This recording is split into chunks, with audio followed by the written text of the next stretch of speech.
Wow, look at this bread. I can't imagine I baked it from scratch, guys. Look at it. Wow. I think I'm gonna start my own bakery. I'm kidding. It was just trial and error, and this is what I came up with. Look at the bread. Wow. We are not going to leave any stone unturned.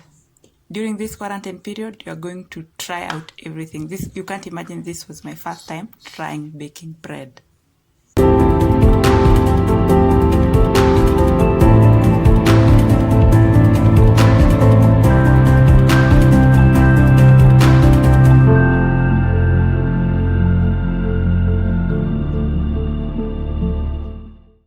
Hi guys, welcome to our baking class. Yes, today we are going to bake bread. So these are our ingredients: instant yeast.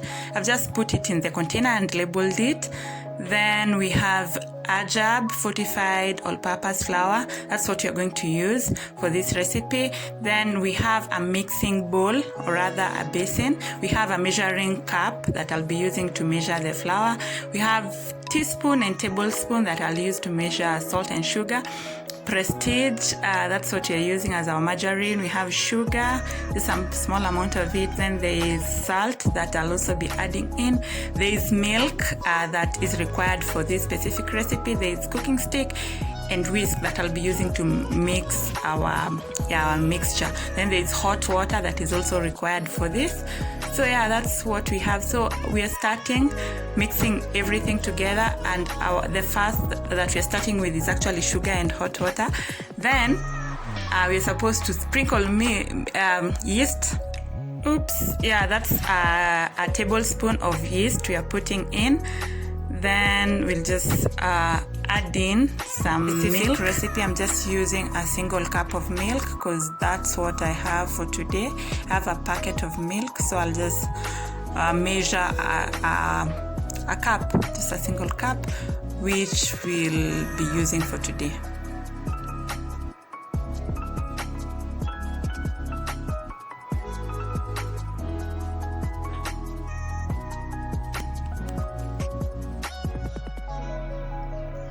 Oh guys, I've messed up. I was supposed to let the yeast and the sugar rest for some time, but that is me adding milk. But it is what it is. If you're watching this, it didn't go badly. So to salvage the situation, I kept the mixture in a preheated microwave just to see whether things will go on well. So I'm just adding a teaspoon of salt, which I was supposed to add after the milk. Then 2 tablespoons of margarine. That's one.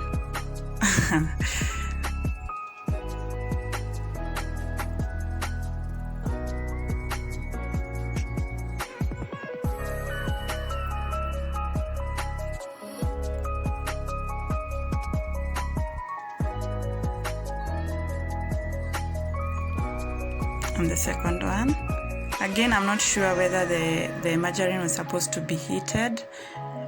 So I'll just do me and see what I come out with. It's trial and error. I'm trying to mix. I don't know whether I'll get a smooth mixture, but I'll just do me. I'm not stressed. I'm trying out, so no worries.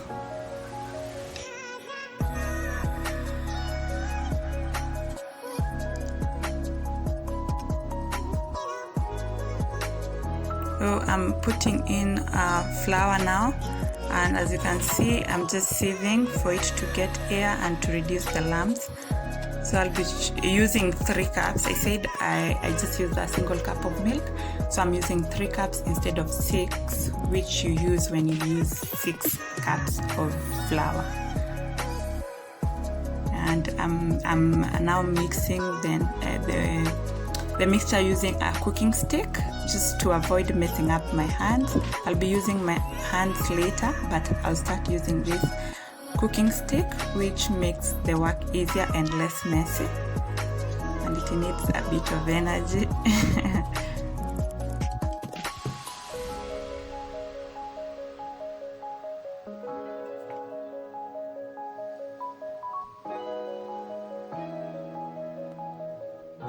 Let's do this.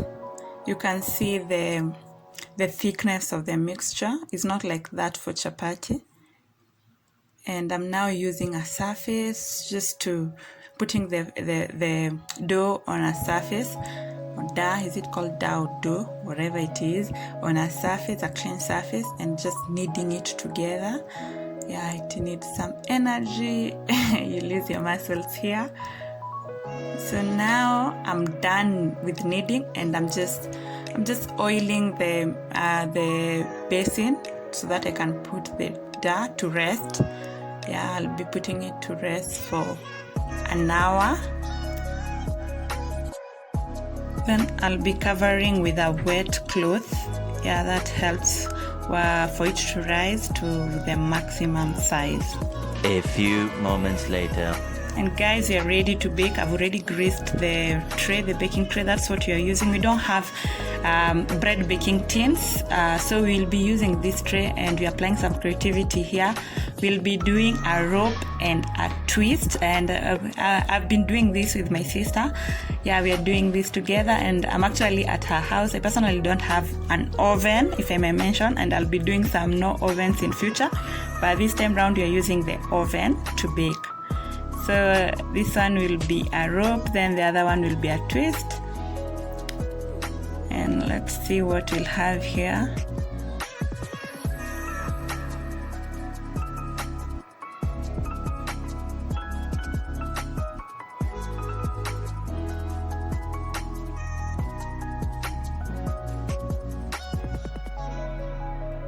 Yeah, we have one done. And on to the next one. The struggle is real, but we finally have our twist. Not so bad. So I'm actually I'll be adding ground nuts. Yes, we are doing nuts. So we'll be putting on our two. Because of how much the bread rises, you have to be careful.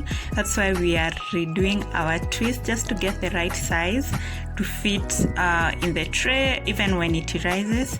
So that is something that you should take into consideration, because the bread rises so much because of the yeast. So we have the rope with all the nuts, and it's looking so good. It's looking so good.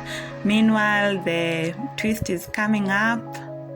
Also not so bad, and we'll be having some nut on it too.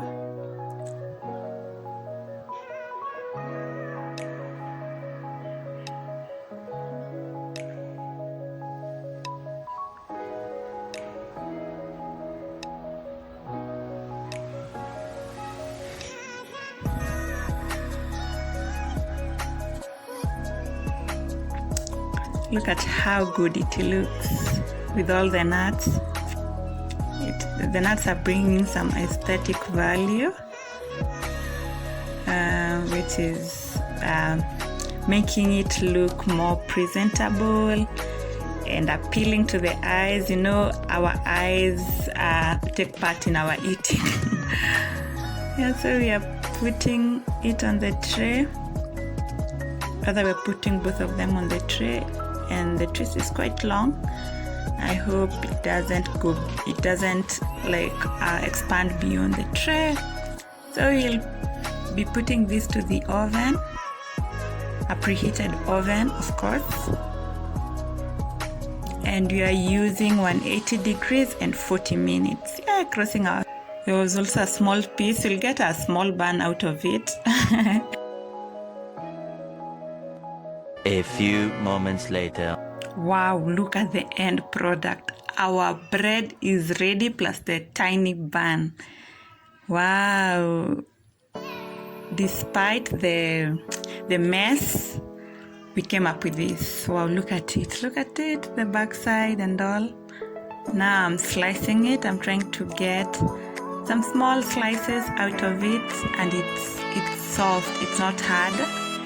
And now I'm just trying to store the other bread, the one that is uncut. It was so long it got cut in the middle, but I'm just placing it in bread manila paper that we used from our previous bread and storing it so that it cannot dry. And that preserved it so well. The next morning the bread is so soft. It was also very delicious the next morning. I hope you liked this video. Kindly leave a comment concerning the bread, and also remember to share. Make sure you subscribe if you're new. Bye. See you next time.